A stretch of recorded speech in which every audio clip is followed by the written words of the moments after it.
Hi hello ನಮಸ್ಕಾರ. ನಾನು ನಿಮ್ಮ ಪ್ರೀತಿಯ ಗಣೇಶ್ ಸಿಡಿಗ ಮಾತಾಡ್ತಾ ಇದ್ದೀನಿ. ಇವತ್ತು ನಾನು ಹೇಳಕ್ಕೆ ಬಂದಿರೋ ವಿಷಯ ಏನಂದರೆ, ಅದನ್ನ ಹೇಳೋಕ್ಕಿಂತ ಮುಂಚೆ ಯಾರೆಲ್ಲ ನಮ್ಮ ಚಾನಲ್ಗೆ ಸಬ್ಸ್ಕ್ರೈಬ್ ಆಗಿಲ್ಲ ಅವರೆಲ್ಲ ಸಬ್ಸ್ಕ್ರೈಬ್ ಆಗಿ, ಹಾಗೆ ಲೈಕ್ ಮಾಡಿ, ಶೇರ್ ಮಾಡಿ, ಕಮೆಂಟ್ ಮಾಡಿ, ಹಾಗೆ ಪಕ್ಕದಲ್ಲಿರೋ ಬೆಲ್ ಐಕನ್ನ ಕ್ಲಿಕ್ ಮಾಡಿ, ಹಾಗೆ ನಮ್ಮ ಚಾನಲ್ಗೆ ಸಪೋರ್ಟ್ ಮಾಡಿ, ಆಯಿತಾ? ನೋಡಿ ಇವತ್ತಿನ ನೇಚರ್ ಹೇಗಿದೆ ಅಂತ.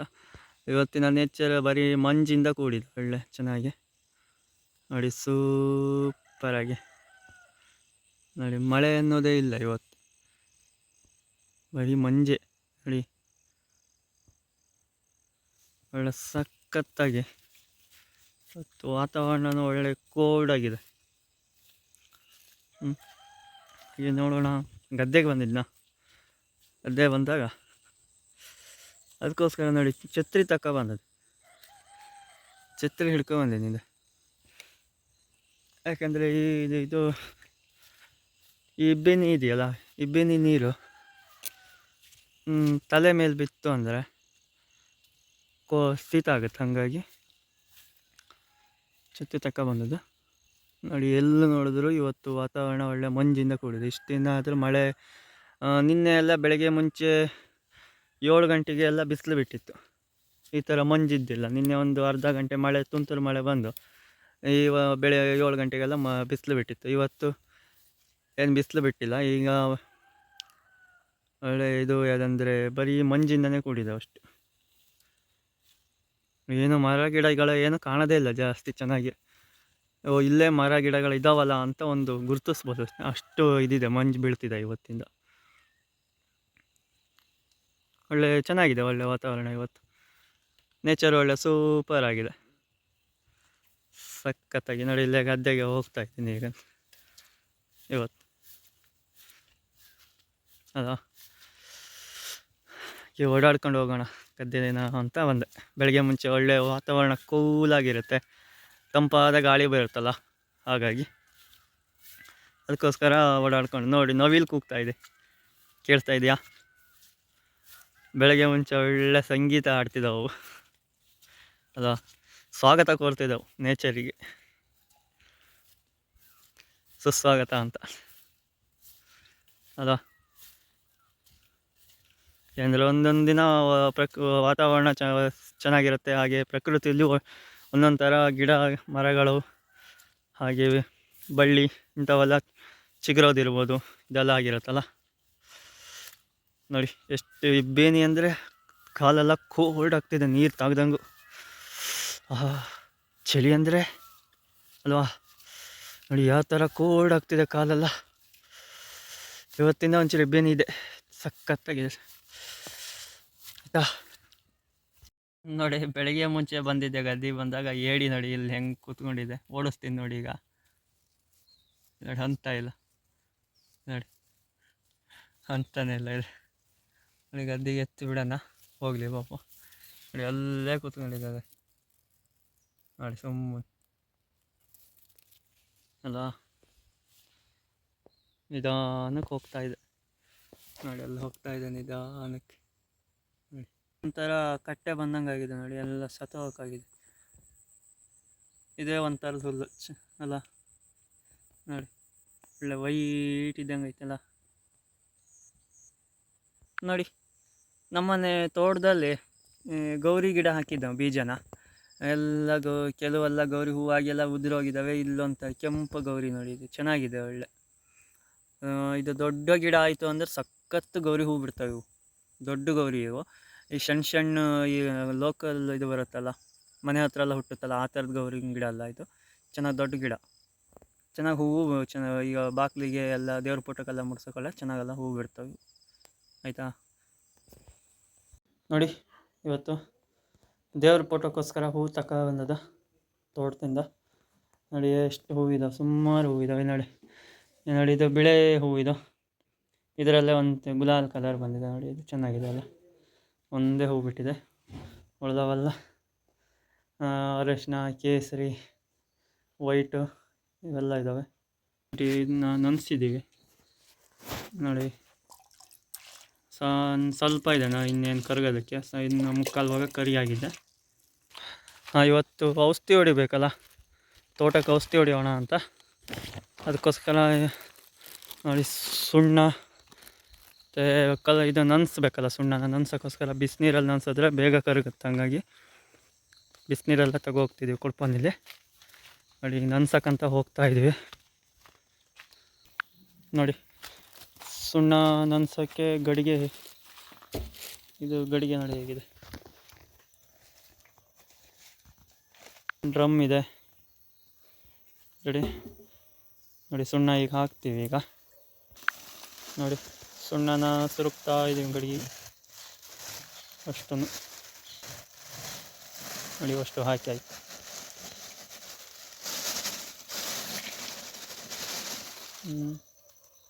ಸುಣ್ಣನ ಬೇಯಿಸ್ಬೇಕಾದ್ರೆ ಯಾವುದೇ ಕಾರಣಕ್ಕೂ ಮಕ್ಕಳನ್ನೆಲ್ಲ ಹತ್ತಿರ ಬಿಟ್ಕೊಳಕ್ಕೆ ಹೋಗಬೇಡಿ, ಅಂದರೆ ಸುಣ್ಣ ಸುಡುತ್ತೆ. ಹಾಗಾಗಿ ಏನು ಇದು ಪಕ್ಷ ಈ ಹತ್ತಿರ ಇರೋ ವಸ್ತುನ, ಈ ಥರದ ಪೈವರ್ ವಸ್ತುಗಳನ್ನೆಲ್ಲ ಹತ್ತಿರ ಇಟ್ಕೊಳಕ್ಕೆ ಹೋಗಬೇಡಿ. ಸುಣ್ಣ ಹಾರ್ತು ಅಂದರೆ ಸುಟ್ಟೋಗುತ್ತೆ. ಹಾಕಿ, ನೀರು ಹಾಕಿ. ನೋಡಿ ಈಗ ಹೇಗೆ ಇದಾಗುತ್ತಂತ ನೋಡಿ. ಬಿಸಿನೀರು ಹಾಕಿದ್ದೀವಿ ನೋಡಿ, ಕುದಿಯೋದು ನೋಡಿ ಹೇಗೆ ಕುದಿಯುತ್ತಂತ ನೋಡಿ. ಹಿಂಗೆ ಕುದಿಯುತ್ತಲ್ಲ ನೋಡಿ. ಇದೇನು ಈಗ ಇನ್ನೂ ಜಾಸ್ತಿ ಕುದಿಯುತ್ತೆ ನೋಡಿ. ನೋಡಿ ಹಾಕಿದ ಕೂಡ ಮೊದಲು ಒಂಚೂರು ಕೊತ ಕೊತ ಅನ್ನುತ್ತೆ, ಇದು ಮಾಡಿ ಸೌಂಡ್ ಮಾಡುತ್ತೆ. ಆಮೇಲೆ ಹಾಗೆ ಶಾಂತ ರೀತಿಯಲ್ಲಿ ನಿಂತ್ಕೊಳ್ಳುತ್ತೆ.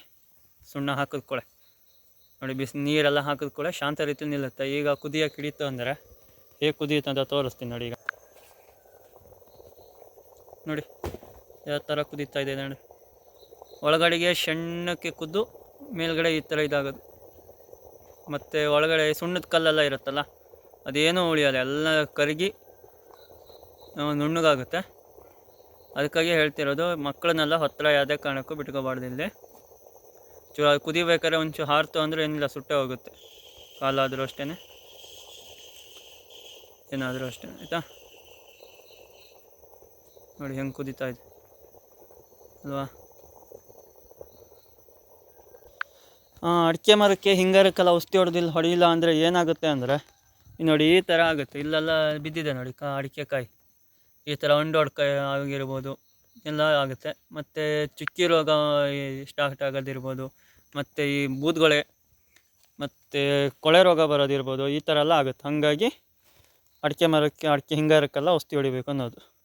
ಆಯಿತಾ ನೋಡಿ, ಇಲ್ಲೆಲ್ಲ ಉದುರೋಗಿದೆ ನೋಡಿ, ಈ ಥರ ಎಲ್ಲ ಉದುರೋಗುತ್ತೆ ನೋಡಿ. ಈ ಥರ ಎಲ್ಲ ಉದುರೋಗುತ್ತೆ. ಹಸಿರು ಅಡಿಕೆ ಎಲ್ಲ ಉದುರೋಗಿದೆ ನೋಡಿ, ಈ ಥರ ಇಷ್ಟಿಷ್ಟು ದಪ್ಪನವೆಲ್ಲ. ನೋಡಿ ಇವತ್ತು ನಮ್ಮ ಮನೆಯಲ್ಲಿ ಬೆಳಗ್ಗೆ ಮುಂಚೆ ರೊಟ್ಟಿ ಮತ್ತು ಮುಳುಗಾಯಿ ಚಟ್ನಿ ಅಂತ. ಮುಳುಗಾಯಿ ಚಟ್ನಿಗೂ ರೊಟ್ಟಿಗೂ ಒಳ್ಳೆ ಕಾಂಬಿನೇಷನ್ ಚೆನ್ನಾಗಿರುತ್ತೆ. ನೀವು ಕೂಡ ಮಾಡ್ಕೊಂಡು ತಿನ್ನಿ ನೋಡಿ. ರೊಟ್ಟಿ ಮಾಡಿದ್ದೀವಿ, ಬೇಯಿಸ್ತಿದ್ದೀವಿ ನೋಡಿ. ಇದು ಒಳ್ಳೆ ಕಟ್ಟಿಯಾಗಿ ರೊಟ್ಟಿ ಮತ್ತು ಒಳ್ಳೆ ಚಿಕನ್ ಸಾಂಬಾರು ಇದ್ರೆ ಒಳ್ಳೆ ಕಾಂಬಿನೇಷನ್ ಅಲ್ಲ. ಹಾಗಾಗಿ ಇವತ್ತು ರೊಟ್ಟಿ ಮತ್ತು ಮುಳುಗಾಯಿ ಚಟ್ನಿ ಮಾಡಿದ್ದೀವಿ. ರೊಟ್ಟಿಗೆ ಚಟ್ನಿ ಹಾಕ್ಕೊಂಡು ಆಲ್ರೆಡಿ ಪ್ಲೇಟಲ್ಲಿ ಇಟ್ಕೊಂಡಿದ್ದೀವಿ. ಇನ್ನೇನು ರೊಟ್ಟಿ ಚಟ್ನಿ ನಂಚ್ಕೊಂಡು ತಿಂದರೆ ಆಯಿತು. ಒಳ್ಳೆ ಕಾಂಬಿನೇಷನ್ ಚೆನ್ನಾಗಿರುತ್ತೆ ರೊಟ್ಟಿಗೆ ಮುಳುಗಾಯಿ ಚಟ್ನಿ. ಆಯಿತಾ, ಬಿಸಿಲು ಬಿಡ್ತಾ ಇದೆಯಲ್ಲ, ಹಾಗಾಗಿ ಬೇಸಿಟ್ಟೆಲ್ಲ ತೊಳೆದು ತಂತಿ ಮೇಲೆ ಹಾರಾಕಿದ್ದೀವಿ. ಆದರೂ ಮೋಡ ಆಗ್ತಿದೆ, ಏನು ಮಾಡೋದು ಗೊತ್ತಿಲ್ಲ, ಮಳೆ ಬರ್ಬೋದೇನೋ. ಬೇಸಿಟ್ಟೆಲ್ಲ ತೊಳೆದು ಒಣಸಾಯಿತು. ಈಗ ಜಾನುವಾರು ಬಿಟ್ಟು ಹೊಡಿಯೋಣ ಅಂತ, ಯಾಕಂದರೆ ಜಾನುವಾರು ಮೇಯ್ಯಕ್ಕೆ ಹೋಗ್ಬೇಕಲ್ಲ. ಮತ್ತು ಕಟ್ಟಾಕೊಂಡ್ರೆ ದಿನ ಹುಲ್ಲು ಎಲ್ಲಿ ಕುಯ್ದಾಕೋಣಲ್ಲ, ಜಾಸ್ತಿ ಏನು ಹುಲ್ಲು ಕುಯ್ದಾಕಿದ್ರೂ ಸಾಕಾಗಲ್ಲ. ಓಕೆ, ಅವು ಮೆಂದಷ್ಟು ಏನು ನಾವು ಹುಲ್ಲು ಕುಯ್ದಾಕೋಕ್ಕಾಗಲ್ಲ. ಅವರ ಮೆಂದ್ರರು ಎಲ್ಲ ಕಡೆ ಮೇಯ್ತವೆ, ಓಡಾಡ್ತವೆ ಹಾಗೆ ಸಂಜೆ ತನಕ. ಹಾಗಾಗಿ ಹೊಟ್ಟೆನೂ ತುಂಬಿಸ್ಕಿಂತವೆ ನೋಡಿ. ಜಾನುವಾರು ಬಿಟ್ಟು ಹೊಡಿತಿದ್ದೀವಿ. ಅಯ್ಯೋ, ನಾ ಯಾಕಾರು ಹೋಗ್ತಾಯಿದ್ದೀನೋ ಅನ್ನೋ ಲೆವೆಲ್ಲಲ್ಲಿ ಹೊತ್ತೈತೆ ನೋಡಿ, ರೇಂಜಲ್ಲಿ. ಯಾಕಾರು ನಾನು ಬಿಡ್ತಾರೋ ಅಂತ ನೋಡಿ. ನಾ ಗೇಟ್ ತೆಗೆದು ದಾಡ್ಸೋದೊಂದೇ ಹೇಳಿ. ನೋಡಿ ಹೋಗ್ತಾ ಇದ್ದಾವೆಲ್ಲ ನೋಡಿ. ಗೇಟ್ ತೆಗೆದು ದಾಡ್ಸಿರಾಯ್ತು ನೋಡಿ. ಈಗ ಗೇಟ್ ತೆಗಿತೀನಿ, ತೆಗೆದುಕೊಳ್ಳಿ ಹೆಂಗೆ ಹೋಗ್ತಾವೆ ಇದೆ ನೋಡಿ, ದಾಟ್ ಹೋಗ್ತಿದ್ದವು.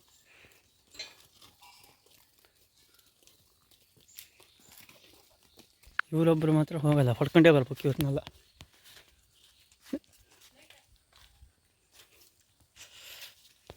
ಇವ್ರನ್ನ ಮಾತ್ರ ಒತ್ತಬೇಕು, ದಬಾಯಿಸಿ ಹೋಗಿ ಫಾಸ್ಟು ಅಂತ ನೋಡಿ. ಎಲ್ಲ ಹೋಗ್ತಾಯಿದ್ದ ನೋಡಿ. ನಾಯಿಗೆ ಅನ್ನ ಹಾಕಿವಿ, ನಾಯಿ ಆಲ್ರೆಡಿ ಅನ್ನ ತಿಂತಾಯಿದೆ. ಇನ್ನೇನು ತಗೋಗಿ ಕಬ್ಬಿನ ಗದ್ದೆಗೊಂದು ಎಲ್ಲ ಕಟ್ಟಿ ಬರೋದು ಮನೆ ಕಡೆಯಿಂದ. ಮನೆ ಬಂದು ಇನ್ನು ಔಷಧಿ ಹೊಡೆಯೋದು, ತೋಟಕ್ಕೆ ಔಷಧಿ ಹೊಡಿಬೇಕು. ಈಗ ಗೆಲ್ಟದಿಂದ ಮಾಡಿರೋದು ಇದು ಹುಟ್ಟು, ಇದರಲ್ಲಿ ನೀಟಾಗಿ ಅಲ್ಲಾಡ್ಕೊಂಡು ಈ ಥರ ಹಾಕಬೇಕು. ಕೆಲವರು ಎಂಥದ್ರಲ್ಲಿ ನೆನೆಸ್ತಾರೆ ಅಂದರೆ ಈ ಡ್ರಮ್ ಇರುತ್ತಲ್ಲ, ಆ ಥರ ಡ್ರಮ್, ಸ್ಟೀಲ್ ಡ್ರಮ್ಮು, ಅದರಲ್ಲಿ ನೆನೆಸ್ತಾರೆ. ಸುಣ್ಣ ನೆನೆಸಿರೋ ನೀರು ಇರುತ್ತಲ್ಲ, ಒಂದು ಡ್ರಮ್ಮಿಗೆ ಈ ಥರ ಬಟ್ಟೆ ಕಟ್ಕೊಂಡು ಅದನ್ನು ಸುಣ್ಣದ ನೀರನ್ನು ಈ ಥರ ಬಟ್ಟೆಯಲ್ಲಿ ಸೋಳಿಸ್ಬೇಕು. ಸೋಳಿಸೋದ್ರಿಂದ ಏನು ನಿಮಗೆ ಒಳ್ಳೆಯದು ಅಂದರೆ, ಈ ಸುಣ್ಣದ್ದು ಚರ್ಟೆಲ್ಲ ಇರುತ್ತಲ್ಲ, ಅದೆಲ್ಲ ಬಟ್ಟೆಯಲ್ಲೇ ಶೇಖರಣೆ ಆಗಿ ಅಲ್ಲೇ ನಿಲ್ಲುತ್ತೆ. ನಿಮಗೆ ತಿಳಿ ನೀರು ಮಾತ್ರ ಡ್ರಮ್ಮಿಗೆ ಬೀಳುತ್ತೆ. ಇದೇನಾದ್ರು ಒಂದು ಪಕ್ಷ ಬಟ್ಟೆ ಏನಾದ್ರು ಹೋಳಿತ್ತು ಅಂದರೆ, ಈ ಚರ್ಟೆಲ್ಲ ಡ್ರಮ್ ಒಳಗೆ ಬಿತ್ತು ಅಂದರೆ ಆವಾಗ ನಿಮಗೆ ಮಿಷನ್ ಚರಡಿ ಇರುತ್ತಲ್ಲ, ಅಲ್ಲಿ ಹೋಗಿ ಶೇಖರಣೆ ಆಗಿ ಇರೋವಂಥ ಚಾನ್ಸಸ್ ಇರುತ್ತೆ. ಆವಾಗ ಶೇಖರಣೆ ಆಯಿತು ಅಂದರೆ ಮಿಷನ್ನಿಗೆ ಔಷಧಿನ ಯಾವುದೇ ಕಾರಣಕ್ಕೂ ಬಿಟ್ಕೊಡಲ್ಲ.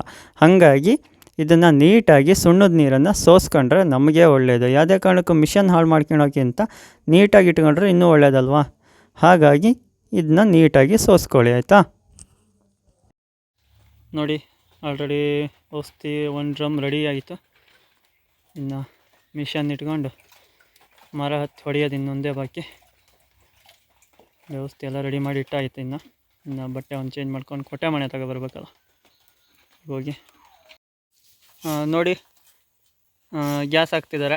ಇದು ಗೆಟ್ರ್ ಮಿಷನ್ ಅಲ್ಲ, ಹಾಗಾಗಿ ಗ್ಯಾಸ್ ಹಾಕಬೇಕು. ಪೆಟ್ರೋಲ್ ಮಿಷನ್ನಿಗೂ ಗೆಟ್ರ್ ಮಿಷನ್ನಿಗೂ ಏನು ಡಿಫ್ರೆನ್ಸ್ ಅಂದರೆ, ಪೆಟ್ರೋಲ್ ಮಿಷನ್ ಆದರೆ ಆಪ್ರೇಟ್ ಮಾಡಬೇಕು, ಇದರಲ್ಲಾದರೆ ಗ್ಯಾಸ್ ಹಾಕಬೇಕು. ಇದರಲ್ಲಿ ಜಾಸ್ತಿ ಔಷಧಿ ಏನೂ ಹೋಗಲ್ಲ. ಪೆಟ್ರೋಲ್ ಮಿಷನಲ್ಲಾದರೆ ಜಾಸ್ತಿ ಔಷಧಿ ಹೋಗುತ್ತೆ. ಹೆಚ್ಚಿಗೆ ಏನು ಔಷಧಿಯನ್ನು ಖರ್ಚಾಗಲ್ಲ. ಇದರಲ್ಲಿ ವೇಸ್ಟು ಒಂಚು ಜಾಸ್ತಿನೂ ಆಗೋಲ್ಲ, ಕಮ್ಮಿ ಆಗುತ್ತೆ ಗೆಟ್ರ್ ಮಿಷನಲ್ಲಿ. ಆದರೆ ಗ್ಯಾಸ್ ಹೊಡಿಯೋಕೆ ಒಂಚೂರು ಕಷ್ಟ ಆಗುತ್ತೆ ಬಿಟ್ಟರೆ ಮತ್ತು ಬೇರೆ ಏನೂ ಪ್ರಾಬ್ಲಮ್ ಇಲ್ಲ ಇದರದ್ದು. ಹಾಗೆ ನೋಡಿ, ಔಷಧಿ ಹೊಡಿತಿದ್ದಾರೆ. ತೋಟಕ್ಕೆ ಔಷಧಿ ಹೊಡಿಬೇಕಲ್ಲ, ಹಾಗಾಗಿ ನೋಡಿ ಔಷಧಿ ಹೊಡಿತಿದ್ದಾರೆ. ಈಗಂತ ಹೊಡಿಲ್ಲ ಅಂದರೆ ಏನಾಗುತ್ತೆ ಅಂದರೆ ಕೊಳೆ ರೋಗ ಬರುತ್ತಲ್ಲ, ಹಾಗಾಗಿ ಈ ಬಿಸಿಲು ಮಳೆ ಹೊಡೆದಂಗೂ ಏನಾಗುತ್ತೆ ಅಂದರೆ ಕೊಳೆ ರೋಗ ಸ್ಟಾರ್ಟ್ ಆಗುತ್ತೆ, ಬೂದುಗಳು ಸ್ಟಾರ್ಟ್ ಆಗುತ್ತಲ್ಲ. ಹಾಗಾಗಿ ಔಷಧಿ ಹೊಡೆದ್ರೆ ಚೆನ್ನಾಗಿರುತ್ತೆ. ಅವಾಗ ಅಡಿಕೆಕಾಯಿ ಒಳ್ಳೆ ಬೆಳೀತವೆ ಮತ್ತು ಕೊಳೆ ರೋಗನೂ ಬರಲ್ಲ. ಅಡಿಕೆ ಕೊನೆ ಇಲ್ದಿರೋ ಮರಕ್ಕೆ ನೀವು ಔಷಧಿನ ಸ್ಪ್ರೇ ಮಾಡೋದ್ರಿಂದ ನಿಮಗೇನು ಲಾಸ್ ಏನೂ ಆಗಲ್ಲ. ಅದು ಏನಕ್ಕೋಸ್ಕರ ಸ್ಪ್ರೇ ಮಾಡಬೇಕು ಅಂದರೆ, ಈ ರೋಗ ಎಲ್ಲ ಬರುತ್ತಲ್ಲ ಅದೆಲ್ಲ ಕಂಟ್ರೋಲ್ ಆಗುತ್ತೆ. ಕಂಟ್ರೋಲ್ ಆಗೋದ್ರಿಂದ ನಮಗೇನು ಲಾಸ್ ಏನಾಗಲ್ಲ, ಎಲ್ಲದು ಲಾಭನೇ ಆಗುತ್ತಲ್ವ. ಹಾಗಾಗಿ ನಿಮಗೆ ಹಿಂಗಾರ ಇಲ್ದಿರೋ ಅಂಥ ಮರಕ್ಕೆಲ್ಲ ಔಷಧಿನ ಸ್ಪ್ರೇ ಮಾಡಬೇಕಾಯ್ತು. ಈಗ ಜಾನುವಾರು ಹೊಡ್ಕೊಬರೋಣ ಅಂತ ಗೇಟ್ ಹತ್ರ ಬರ್ತಾಯಿದ್ದೀನಿ. ಇಷ್ಟ ತನಕ ಔಷಧಿ ಹೊಡೆದಾಯಿತು, ಎಲ್ಲ ಕ್ಲೀನ್ ಮಾಡಿ ತೊಳೆದಿಡ್ಬೇಕಲ್ಲ. ಬರೀ ಔಷಧಿ ಹೊಡೆದು ಹಾಗೆ ತಗೊಬಂದು ಆಗುತ್ತೆ ಹೇಳಿ ತುಕ್ಕಿಡ್ದೆಲ್ಲ ಹೋಗುತ್ತೆ. ಹಾಗಾಗಿ ಮಿಷನೆಲ್ಲ ಹಾಳಾಗುತ್ತೆ. ಹಾಳಬಾರ್ದಂತೆ ಎಲ್ಲ ನೀಟಾಗಿ ತೊಳೆದು ಇಟ್ಟು ಬಂದೆ. ಈಗ ಜಾನುವಾರು ಹೊಡ್ಕೊಬರೋಣ ಅಂತ ಬಂದಿದ್ದೀನಿ. ನೋಡಿ ನೋಡಿ, ಕಲ್ಲಿಗೆ ಇದನ್ನು ಹೆಗಲು ಕೊಟ್ಟು ತಿಕ್ಕ ನೋಡಿ ಹೆಂಗೆ ತಿಕ್ಕತ್ತೆ. ಬೇಯ್ ಬಾ ಬರೇ ಬಾ, ಬೇಯ್ ಬಾ ಬಾ, ಹೇಳು ಬಾ. ನೋಡಿ ಹೆಂಗೆ ಹೋಗ್ತಾವಲ್ಲ ಸಾಲಿಡ್ಡ ಸರತಿ ಸಾಲಲ್ಲಿ ಪಯಣ. ನೋಡಿ ಅದೊಂದು ಇಂಗ್ಲೀಷ್, ಅದೊಂಥರ ಅತ್ಲಾಗ ದಿಕ್ಕ ದೇಶ ಒಂದೊಂದು ಒಲ್ಲು ಹೊತ್ತೈತಿ. ಇವೆಲ್ಲ ಕೊಟ್ಟಿಗೆ ಕಡೆ ಹೋದರೆ ಅದು ದಿಕ್ಕ ದೇಶ ಅಂತ ಹೋಗೋದು. ನೋಡಿ ಅಮ್ಮ ಕಟ್ಟಾಕ್ತಿದ್ದಾರೆ ಈಗ. ಹಾಂ, ಸಂಜೆ ಅಷ್ಟೊತ್ತಿಗೆ ಗರ್ತಿಕೆರೆಗೆ ಹೋಗಿ ಅಂಗಡಿಗೆ ಹೋಗಿ ಮನೆಗೆ ಏನೇನು ಐಟಮ್ಸ್ ಬೇಕೋ ಅದನ್ನೆಲ್ಲ ತಗೊಂಡೆಲ್ಲ ನೀಟಾಗಿ ಪ್ಯಾಕ್ ಮಾಡಿಕೊಂಡು ತಗೊಬಂದು ಬೈಕಲ್ಲಿ ಇಟ್ಕೊಂಡು ಸೀದಾ ಸರ್ಕಲ್ಲಿಗೆ ಹೋಗಿ ಕಬಾಬ್ ಅಂಗಡಿ ನೋಡಿದೆ. ಕಬಾಬ್ ಅಂಗಡಿ ಒಳಗೆ ಹೋಗಿ ನನಗೊಂದು 1 ಪ್ಲೇಟ್ ಕಬಾಬ್ ಬೇಕು ಅನ್ನೋ ಒಳಗೆ ಕಬಾಬೆಲ್ಲ ಬಾಣಲಿಯಲ್ಲಿ ಬೇಯ್ತಾ ಇದ್ದು. ಹಾಗೆ ಹೇಳ್ಕೊಂಡು ಒಂದು 5 ನಿಮಿಷ ಕೂತ್ಕೊಂಡ ನಂತರ ಕಬಾಬು, ಎಗ್ ರೈಸು 2 ರೆಡಿ ಆಗ್ತಾ ಇದ್ದು. ಇನ್ನೂ ರೆಡಿ ಮಾಡ್ತಾನೇ ಇದ್ದರು ಅಣ್ಣ. ಹಾಗೆ 5 ನಿಮಿಷ ಮೊಬೈಲ್ ನೋಡಿದ ನಂತರ ಎಲ್ಲ ಮಸಾಲೆ ಎಲ್ಲ ಹಾಕ್ತಿದ್ರು. ಹಾಗೆ ಮೇಲೆ ಬರೋಕೆ ಬಿಡು ಕಾಣೋಕ್ಕಾಗಲಿಲ್ಲ. ಎಷ್ಟೊತ್ತಿಗೆ ಕೊಡ್ತಾರಪ್ಪ ಅಂತ ಕಾಯ್ತಾ ಇದೆ. ಹಾಗೆ ಎಲ್ಲ ಮಸಾಲೆ ಎಲ್ಲ ಹಾಕಿದ್ರು, ಚಿಲ್ಲಿ ಸಾಸ್ ಎಲ್ಲನೂ ಹಾಕಿ ಹಾಗೆ ಎಲ್ಲದನ್ನೂ ಅಲ್ಲಾಡಿದ್ರು ನೀಟಾಗಿ. ಅಲ್ಲಾಡಿ ಬಿಸಿ ಎಗ್ ರೈಸ್ ಕಬಾಬ್ ರೆಡಿ ಮಾಡಿಬಿಟ್ರು. ಹಾಗೆ ಬಿಸಿ ಎಗ್ ರೈಸು ಕಬಾಬು ಕೊಟ್ಟರು. ಹಾಗೆ ತಿನ್ಕೊಂಡು ಬೈಕ್ ಹತ್ಕೊಂಡು ಮನೆ ಕಡೆ ಬಂದೆ. ಓಕೆ ಫ್ರೆಂಡ್ಸ್, ಇಲ್ಲಿಗೆ ನಮ್ಮ ವಿಡಿಯೋ ಮುಕ್ತಾಯವಾಗ್ತಿದೆ. ನೆಕ್ಸ್ಟ್ ವಿಡಿಯೋದಲ್ಲಿ ಮತ್ತೆ ಭೇಟಿಯಾಗೋಣ. Okay, bye, take care, see you.